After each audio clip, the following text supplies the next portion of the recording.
உலகமெங்குமுள்ள hope channel நேயர்களுக்கு இயேசு கிறிஸ்துவின் நாமத்தினாலே வாழ்த்துக்களை தெரிவித்துக் கொள்கிறேன்.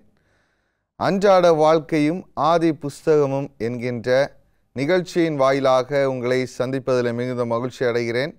இந்த நாளும் கூட விசேஷ விருந்தினராக நம்மோடு கூட போதகர் இமானுவேல் மற்றும் போதகர் ஜான் ஆஸ்பென் அவர்கள் இருப்பதில் மிகுந்த மகிழ்ச்சி. அவர்களையும் இந்த நிகழ்ச்சியின் சார்பாக வாழ்த்தி வரவேற்றுக் கொள்கிறேன். கடந்த நாட்களிலே சிருஷ்டிகரும் சிருஷ்டிப்பும் என்கின்ற தலைப்பில் ஒரு சில காரியங்களை குறித்து வேதாகமத்திலே நாம் பார்த்தோம். அதை தொடர்ந்து இந்த நாளிலே தேவனுடைய வெளிப்பாடு என்கின்ற தலைப்பில், த ரெவலேஷன் ஆஃப் காட் என்கின்ற தலைப்பில் ஒரு சில கேள்விகளோடு நான் வந்திருக்கிறேன் பாஸ்டர். முதலாவதாக போதகர் ஜான் அவர்கள்ட்ட ஒரு சிறிய கேள்வி. மகத்துவமுள்ள தேவன், நம்ம போன பாடத்திலே படித்த மண்ட சராசரத்தையும் படைத்த தேவன் அப்படின்னு சொல்லிட்டு பார்த்தோம். மகத்துவமுள்ள தேவன் நமக்கு எப்படி வெளிப்படுகிறார்? நல்ல ஒரு கேள்வி பாஸ்டர். தேவன் எப்படி வெளிப்படுகிறார்? இரண்டு முக்கியமான காரியத்தை நாம் புரிந்து கொள்ள வேண்டும். முதலில் தேவன் ஒருவர் கண்டிப்பாகவே இருக்கிறார் என்று உணரணும்.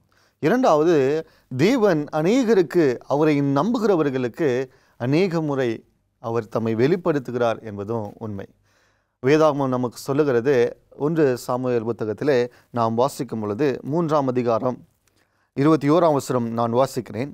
கர்த்தர் பின்னும் சீலோவிலே தரிசனம் தந்தருளினார். கர்த்தர் சீலோவிலே தம்முடைய வார்த்தையினாலே சாமுவேலுக்கு தம்மை வெளிப்படுத்தினார் அப்படின்னு சொல்லி இங்கே பார்க்குறோம். தேவன் தம்மை தாமே அங்கே சாமுவேலுக்கு வெளிப்படுத்துகிறார். தேவனை நம்புகிற யாவருக்கும், தேவனை விசுவாசித்து என்னை படைத்தவர் இருக்கிறார் என்று உண்மையான தேவனை நம்புகிறவர்களுக்கு தேவன் தம்மை வெளிப்படுத்துகிறார் என்று சொல்லி இங்கே பார்க்கிறோம். சாமுவேல் அப்படியாக தான் தேவனுடைய வெளிப்பாடை கண்டடைந்தார். அது மாத்திரமல்ல, ஆமோஸ் புத்தகத்திலே நாம் வாசிக்கும் பொழுது 3ஆம் அதிகாரம் 7ஆம் வசனம் இவ்விதமாக நமக்கு சொல்லுகிறதை நாம் பார்க்கிறோம். கர்த்தராகிய ஆண்டவர் தீர்க்கதரிசிகளாகிய தம்முடைய ஊழியக்காரருக்கு தமது இரகசியத்தை வெளிப்படுத்தாமல் ஒரு காரியத்தையும் செய்யார் என்று சொல்லி நாம் இங்கே பார்க்கிறோம். அதே போல தேவன் இன்னொரு காரியத்தை நமக்கு வலியுறுத்துகிறார். என்னவென்றால், தேவன் செய்ய போகிற காரியங்களை தம்முடைய ஊழியக்காரர்களுக்கு கண்டிப்பாகவே வெளிப்படுத்துகிறார். அவர் அதை தவிர்க்கிறதே இல்லை. நாம் வேதாகமத்தில் வாசித்தாலும் நாம் நம்முடைய அன்றாட வாழ்க்கையில் நாம் பார்க்கும் பொழுது தேவன் தம்முடைய காரியங்களை வெளிப்படுத்தி இருக்கிறார். தேவன் நமக்கு வேதாகமத்தின் மூலமாக பேசி கொண்டிருக்கிறார். என்னென்ன காலங்கள், கொடிய காலங்கள் இருக்கிறது என்பதை தேவன் நமக்கு தெளிவாக அந்தந்த பொழுதிலே நமக்கு உணர்த்துகிறதை நாம் பார்க்க முடிகிறது. நாம் வேதாகமத்திலே கண்ணோக்கமாக கருத்தாய் இருக்கும் பொழுது தேவனுடைய வெளிப்பாடை நாம் கண்டிப்பாக நாம் புரிந்து கொள்ளலாம். அது மாத்திரமல்ல, எபிரேயர் புத்தகம் 1ஆம் அதிகாரம் 1வது வசனத்திலும் நாம் வாசிக்கும் பொழுது அங்கே வேத வசனம் சொல்லுகிறது பாருங்களேன். பூர்வ காலங்களில் பங்கு பங்காகவும் வகை வகையாகவும் தீர்க்கதரிசிகள் மூலமாய் பிதாக்களுக்கு திருவுளம் பற்றின தேவன் நமக்கு திருவுளம் பற்றுகிறார். பங்கு பங்காக தீர்க்கதரிசிகள் மூலமாக நம்மிடத்தில் பேசிக் கொண்டிருக்கிறார். அந்தந்த காலகட்டத்திலே அதுக்கு ஏற்றவாறு வெளிப்படுகிறார் என்று கண்டிப்பாகவே அந்தந்த காலத்திற்கான செய்தியை இந்த வேதாகமத்தில் பார்க்கும் பொழுது அப்பப்போ தீர்க்கதரிசிகள் மூலமாய் கொடுக்கிறதை பார்க்கணும். நிச்சயமா இன்னைக்கு வேதாகமம் நமக்கு அப்படியாக தான் இருக்கிறது. அது மாத்திரமல்ல, தேவன் ஒருவர் உண்மையாகவே இருக்கிறார். தமக்கு சித்தமானவர்களுக்கு, தம்மை தேடுகிறவர்களுக்கு, அவரை நம்புகிறவருக்கு தேவன் தம்மை வெளிக்காட்ட, தம்முடைய வெளிப்படுத்தலை அவர்கள் உணர்ந்து கொள்ள ஆவலாக இருக்கிறார். இன்றைக்கி நம்ம தான் அதை நிராகரிக்கிறோம். இன்றைக்கி மனிதர்கள் அதை புரிந்து கொள்ளாமல் உதாசீனப்படுத்தி விடுகிறார்கள். நீங்களும் நானும் தேடினாலும் அந்த தேவன் நமக்கு வெளிப்படுவார் இல்லையா? நிச்சயமாக. பச இந்த பூமியில் அநேக விதமான மக்கள் இருக்கிறாங்க. அருமையாக ஜான் பிரதர் சொன்னாங்க, நமக்கு ஜான் பாஸ்டர் சொன்னாங்க எப்படி தேவன் வெளிப்படுறாருன்னு. ஆனால் படித்தவர்கள் இருக்கலாம், படிக்காதவங்கள் இருக்கலாம், ஞானிகள் இருக்கலாம், ஞானமற்றவர்கள் இருக்கலாம். இப்படி பலவிதமான சூழ்நிலையில் இந்த உலகத்திலே மக்கள் காணப்படுறாங்க. இந்த பலவிதமான மக்கள் இருக்கிற சூழ்நிலையில் எப்படி இவர்கள் சரியாக தேவனை புரிந்து கொள்ள முடியும்? பொதுவாக ஜனங்கள் மத்தியில் ஏற்றத்தாழ்வு அப்படிங்கிறது எல்லா நிலையிலும் இருக்கின்றது. பொருளாதாரம், கல்வி அறிவு, மக்களுடைய பழக்க வழக்கங்கள், இன்னும் கால சூழ்நிலை, இப்படிலாம் வந்து பல விதமான இதில் இருக்குது. அதில் முக்கியமாக கல்வி அப்படிங்கிறது மிக முக்கியமானது. வெள்ளைக்காரர்கள் நம்ம இந்தியாவுக்கு வந்தபோது அவங்க கொடுத்த ஒரு முக்கியமான இது வந்து கல்வி. கிறிஸ்துவத்தை கொடுப்பதற்காக வந்தாங்க அப்படின்னு சொல்லுவாங்க. ஆனால் கல்வி தான் இன்றைக்கி, வெள்ளைக்காரர்களுடைய கல்வி தான் இன்றைக்கி நம்ம எங்கேயும் இருக்குது. கல்வி கண் போன்றது. இந்த கண்ணை வச்சு தான் நம்ம கடவுளையும் பார்க்க முடியும். அதுதான் யதார்த்தம். ஆனால் இந்த கல்வியிலையும் அப்படின்னா படித்தவங்களுக்கு மட்டும்தான் கடவுளா அப்படின்னு சில நேரத்தில் நம்ம கேள்விகள் நமக்கு தென்படும். நம்ம எவ்வளவு தான் படிச்சிருந்தாலும் சரி, கடவுளுடைய ஞானத்திற்கு, அவருடைய வல்லமைக்கு, அவருடைய அந்த நிலைக்கு நாம் வந்து சரிசமம் கிடையாது. அது நாம் எவ்வளவோ அற்பமானவர்கள், ஒரு தூசியை போன்றிருக்கக்கூடியவர்கள். அதுதான் வேதம் நமக்கு சொல்லுது. அது நம்முடைய முக்கியமாக நம்முடைய அறிவும் கூட. அதை கண்டிப்பாக அநேக நேரங்களில் நாம் சிந்திப்பதில்லை. ஏசாயா தீர்க்கதரிசியின் புத்தகம் 55வது அதிகாரத்தில் 8-9 வசனங்கள் இவ்வாறாக சொல்கின்றது. இந்த வசனம் நமக்கு விளங்கி கொள்வதற்கு நல்லா இருக்கும். வாசிக்கிறேன் கேளுங்க. 55:8-9. என்னுடைய நினைவுகள் உங்கள் நினைவுகள் அல்ல, உங்கள் வழிகள் என் வழிகளும் அல்லவென்று கர்த்தர் சொல்கிறார். பூமியை பார்க்கிலும் வானங்கள் எப்படி உயர்ந்திருக்கிறதோ அப்படியே உங்கள் வழிகளை பார்க்கிலும் என் வழிகளும், உங்கள் நினைவுகளை பார்க்கிலும் என் நினைவுகளும் உயர்ந்திருக்கிறது. ஆண்டவருடைய அந்த நினைவு, அவருடைய ஞானம், அதெல்லாம் வந்து மிக உயரமானது. அதை நம்ம வந்து தெரிஞ்சுக்கிறதுலாம் ரொம்ப சாத்தியமற்ற ஒரு காரியம். அதை கர்த்தருடைய வேதம் நமக்கு தெளிவாக எப்படி அது சாத்தியமானது அப்படிங்கிறத சொல்லுது. நிச்சயமாக மிகவும் அருமையாக நாம் பேசி கொண்டிருக்கிறோம். ஒரு சிறிய இடைவேளைக்கு பிறகு மீண்டுமாக நாம் சந்திப்போம். அன்பான நேயர்களே, ஒரு சிறிய இடைவேளைக்கு பிறகு மீண்டுமாக நிகழ்ச்சி தொடரும். பிரியமானவர்களே, இடைவேளைக்கு பிறகு மீண்டும் சந்திப்பதில் மிகுந்த மகிழ்ச்சி. வாங்க நிகழ்ச்சிக்குள்ளாக நாம் கடந்து செல்லலாம். ஸ்ரீமானுவல், நீங்கள் சொல்லிட்டு இருந்தீங்க இல்லையா, இந்த ஏசாயா தீர்க்கதரிசி எழுதினதை குறித்து இன்னும் கொஞ்சம் அதை விளக்கி சொல்லுங்கள். ஏசாயா தீர்க்கதரிசியின் புத்தகம் 55:8-9 வசனங்கள், என் நினைவுகள் உங்கள் நினைவுகள் அல்ல அப்படின்னு சொல்லும்போது, நம்முடைய நினைவுகளை பார்க்கலும் கர்த்தருடைய நினைவு உயர்ந்தது அப்படின்னு சொல்லுகிறது. நம்முடைய நினைவுகள், நம்முடைய ஞானம், அறிவு, புத்தி, இதெல்லாம் ஒரு ஒரு ஒரு ஒரு அளவுக்கு தான், ஒரு லிமிட்டட் அது ஒரு அளவுக்கு தான். அதற்கு மேலாக நாம் அறிந்து கொள்வது இயலாத காரியம். அதை குறித்து வேதத்தில் இன்னும் சில வசனங்கள் யோபு வந்து எழுதுகிறார். யோபு 11வது அதிகாரத்தில் அவர் இவ்வாறாக எழுதுகின்றார். 7லிருந்து ஒரு சில வசனங்களை வாசிக்கிறேன். தேவனுடைய அந்தரங்க ஞானத்தை நீர் ஆராய்ந்து சர்வ வல்லவருடைய சம்பூரணத்தை நீர் அறியத்தக்க கூடுமோ? அது வானபரியந்தம் உயர்ந்தது, உம்மால் என்ன ஆகும்? அது பாதாளத்திலும் ஆழமானது, நீர் அறிய கூடியது என்ன அப்படின்னு கேட்குறோம். ஆண்டவரை குறித்து, எதற்கு ஆண்டவரை எனக்கு இந்த பிரச்சனை, எனக்கு ஏன் இந்த வியாதி, எனக்கு என்ன இந்த ஒரு தாழ்ச்சியான நிலை அப்படின்னு யோபு அறிய முற்படுகின்ற பொழுது, ஆண்டவருடைய வசனத்தின் மூலமாக இங்கே சொல்லப்படுகின்ற ஒரு வார்த்தை, இங்கே வந்து ஆண்டவருடைய இருதயத்தை, ஞானத்தை ஆராய்ந்து அறியக்கூடுமோ அப்படின்னு சொல்லிட்டு அங்கே வந்து சொல்லுகின்றது வானபரியந்தம் உயர்ந்தது. சும்மா ஏதோ ஒருத்தருக்கு வித்தியாசம் மாதிரி, ஒருத்தருடைய அறிவை காட்டிலும் இன்னொன்று சிறந்தது, இவருடைய அறிவை காட்டிலும் இன்னொருத்தர் சிறந்ததுங்கிறத காட்டிலும் ஆண்டவருடைய அறிவு வந்து வானபரியந்தம் உயர்ந்தது, பாதாளத்திலும் ஆழமானது அப்படின்னு சொல்லுகின்றது. அதை அறியக்கூடுமோ அப்படின்னு அறிவதற்கு முடியாது. இதே யோபு இன்னொரு இடத்துல வந்து சொல்கிறாரு, வாசிக்கிறேன் கேளுங்களேன். அந்த வசனம் சொல்லுகின்றது, யோபு 37வது அதிகாரம் 22-23 வசனங்கள்.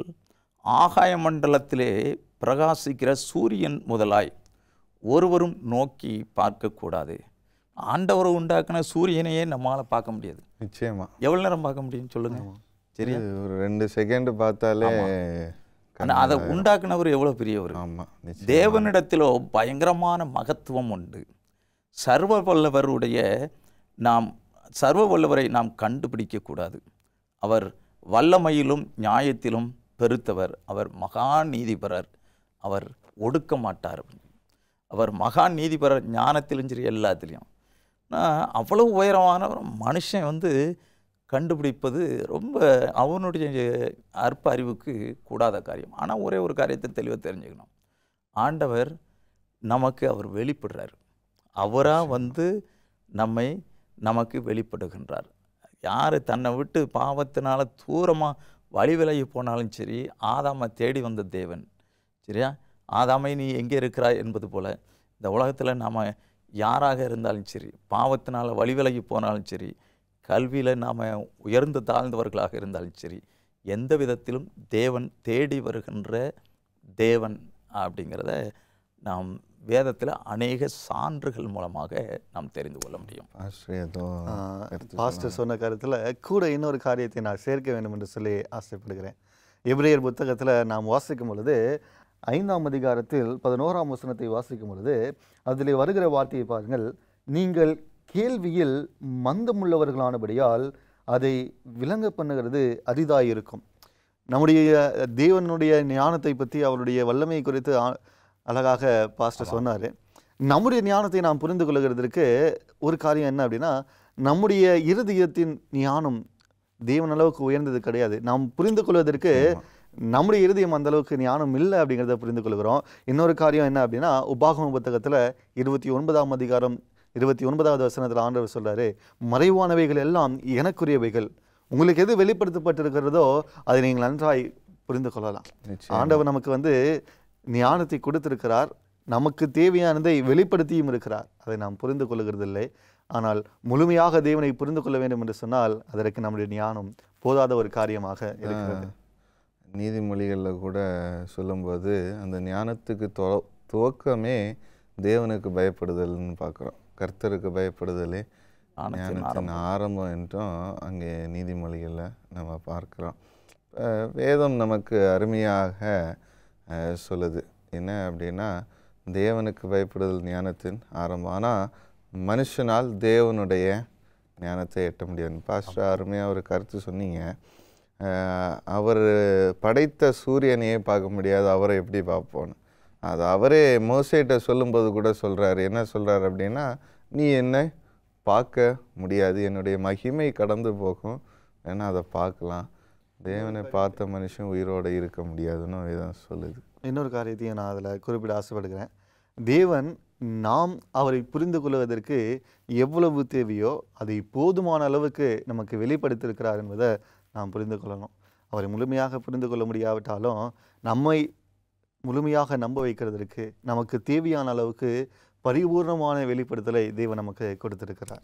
நிச்சயமாக, கண்டிப்பாக நாம் தேவனை தெரிந்து கொள்ள அளவுக்கு மனிதனுக்கு அந்த ஞானத்தை தேவன் கொடுத்திருக்கிறார். அது தேவனுடைய முக்கியமான ஒரு திட்டம். நான் என் நிலையில் நின்றுக்கிறேன், நீங்கள் உங்கள் நிலையில் நின்றுக்காங்க அப்படின்லாம் கிடையாது. நாம் தேவனை குறித்து அறிந்து கொள்ள வேண்டும் அப்படிங்கிற நம்முடைய வாஞ்சியை காட்டிலும் அவருக்கு அதிகம். எதுக்காக அப்படின்னு சொன்னால், பொதுவாக வேதத்தில் நம்ம படிக்கிறோம். வேதம் முழுமையுடைய கருத்து அதுதான். வேதம் தேவன் அன்பானவர் அப்படின்னு சொல்லி, தேவன் அன்பானவர் அப்படிங்கிறது 1 யோவான் புத்தகம் 4வது அதிகாரம் 8வது வசனம் 16வது வசனத்தில் தேவன் அன்பானவர். ஒரு அன்பான ஒரு நபர்னு வச்சுக்காங்களேன், பொதுவாக எடுத்துக்கிட்டோம். அவங்க வந்து ஒரு இடத்துல தனியாக இருக்க மாட்டாங்க. ஒரு ரூமை அடைச்சிக்கிட்டு உள்ளே உட்காந்துக்கிட்டு அவங்க படிக்கிறது, அவங்க சாப்பிட்றது, அவங்க அப்படி இருக்க மாட்டாங்க. அந்த அன்பை மற்றவர்களோடு கூட பகிர்ந்து கொள்ளுகின்ற இது இந்த சோசியல் ரிலேஷன்ஷிப். அடுத்தவங்களுக்கு உதவி செய்வாங்க, அடுத்தவங்ககிட்ட உதவி வாங்குவாங்க, இதுதான். அதே போல் தேவன் வந்து என்ன செய்கிறாருன்னா, நாம் வந்து தனியாக இருக்கணும், அவர் தனியாக இருக்கணும்லாம் கிடையாது. அவர் நம்முடைய தேவைகளை அறிந்து நமக்கு உதவி செய்வதற்கு, அவர் நம்மோடு கூட அவர் உறவாடுவதற்கு அவர் வாஞ்சியாக அவர் இருக்கிறார். அதனால் வெளிப்பட அவர் வந்து ஆசையாக இருக்கிறார். நமக்கும் அந்த சிந்தை வேணும். நாமும் தேவனோடு சிந்தை வைத்தால் மாத்திரமே தான் அந்த காரியங்களை புரிந்து கொள்ள முடியும்.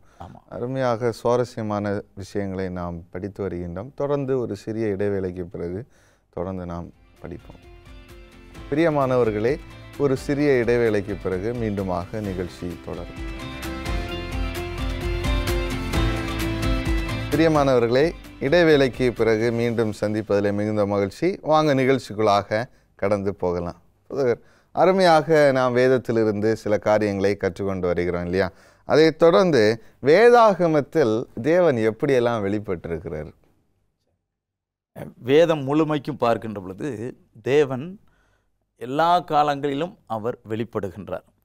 இப்போ அந்த வெளிப்பாடுகள் பல விதத்தில் சொல்லப்படுகின்றது. அதை நம்ம அடுத்து பார்க்க போகிறோம். ஆனால் அதுக்கு முன்னாடி ஒரு காரியத்தை நான் சொல்லணும். சரித்திரத்தில் ஒரு முக்கியமான ஒரு சம்பவம் கர்த்தராகிய இயேசு கிறிஸ்துவனுடைய பிறப்பு. நிச்சயமாக அதுதான் உனக்கும் ஸ்திரிக்கும் உன் வித்துக்கும் அவள் வித்துக்கும் பகை உண்டாக்கும் ஸ்திரியினுடைய வித்து இயேசு கிறிஸ்து இரட்சகர், அவர் என்னுடைய வயிற்றில் பிறக்கணும் அப்படின்னு சொல்லி எல்லா தேவனுடைய குடும்பத்தில் எபிரேயர்கள் யூதர்கள் காலங்காலமாக எதிர்பார்த்துருந்தாங்க. அந்த பிறப்பில் எப்படியெல்லாம் தேவன் வெளிப்படுகிறார் அப்படின்னு சொல்லி நம்ம பார்க்கலாம். அதை பார்க்கின்ற பொழுது அந்த சம்பவம் ஒரு அற்புதமான ஒரு சம்பவம். நம்ம பொதுவாக ஒவ்வொரு இந்த கிறிஸ்மஸ் சீசன்லேயும் பார்த்திங்கன்னா அந்த 3 ஞானிகளை குறித்து அந்த சம்பவத்தை நம்ம படிச்சிருக்கோம். அதை நம்ம பார்க்கும்போது நமக்கு நன்றாக தெரியும். அதை பிரதர் ஜான், உங்கள்கிட்ட ஒரு சின்ன கேள்வி. இதுதான், வேதாகமத்தில் தேவன் எப்படியெல்லாம் வெளிப்படுறாரு? அது கண்டிப்பாகவே பாஸ்டர் சொன்னதுலேருந்து நாம் பார்த்தோம் அப்படின்னு சொன்னால், என்னாகமத்தில் ஒரு காரியம் ஒன்று கொடுக்கப்பட்டிருக்கிறது. என்னாகமம் 24ஆம் அதிகாரத்தில் 17வது வசனத்தை பார்க்கும் பொழுது, அவரை காண்பேன், இப்பொழுதல்ல, அவரை தரிசிப்பேன், சமீபமாய் அல்ல, ஒரு நட்சத்திரம் யாக்கோபிலிருந்து உதிக்கும், ஒரு செங்கோல் இஸ்ரவேலிலிருந்து எழும்பும் என்று சொல்லி அந்த வசனம் சொல்லுகிறது. பாஸ்டர் சொன்னது போல அந்த ஞானிகள் இயேசு கிறிஸ்துவனுடைய பிறப்பின் பொழுது அந்த ஞானிகள் கண்டடைந்தது ஒரு நட்சத்திரத்தை. ஆண்டவர் இயற்கை மூலமாக அங்கே அவர்களுக்கு வெளிப்பட்டார். அந்த நட்சத்திரத்தை வைத்து தான் யூதாவிலே ஒரு செங்கோலை ஆளக்கூடிய ஒரு ராஜா ஒருவர் பிறந்திருக்கிறார் என்பதை அவர்கள் புரிந்து அங்கே எருசலேமுக்கு வந்தார்கள் பார்க்குறோம். புதிய ஏற்பாட்டில் நம்ம பார்க்கும்போது இயேசு கிறிஸ்துவனுடைய பிறப்பப்போ சில ட்ராமாஸ் கூட நம்ம போட்டு பார்க்குறோம் யூடியூப்ல. அந்த ஒரு நட்சத்திரத்தை அந்த ஞானிகள் தொடர்ந்து போனதாக நம்ம பார்க்க முடியுது. அப்போ அந்த நட்சத்திரம் மூலமாக இயேசு கிறிஸ்து கண்டிப்பாகவே அது நட்சத்திரம் நமக்கு இயற்கையை காண்பிக்கிறதாக இருக்கிறது. இயற்கையில் தேவன் அங்கே வெளிப்படுகிறார். ஆனால் இயற்கை மாத்திரம் நம்ம நம்பினோம் அப்படின்னு சொன்னால் அங்கே ஞானிகளுக்கு ஒரு சிறு தடங்கள் ஒன்று வருகிறது.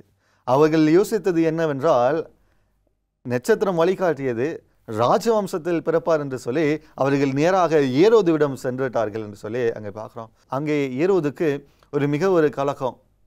எங்களுடைய குடும்பத்தில் எந்த ஒரு ஆண்மகனும் பறக்கவில்லை, அப்படி ஒரு தருவாயும் இல்லை, அப்படி ஒரு சூழ்நிலையும் இங்கே இல்லை. அப்போது இவர்கள் யாரை தேடி வந்தார்கள் அப்படிங்கிற ஒரு குழப்பம் அவர்களுக்கு வந்தது.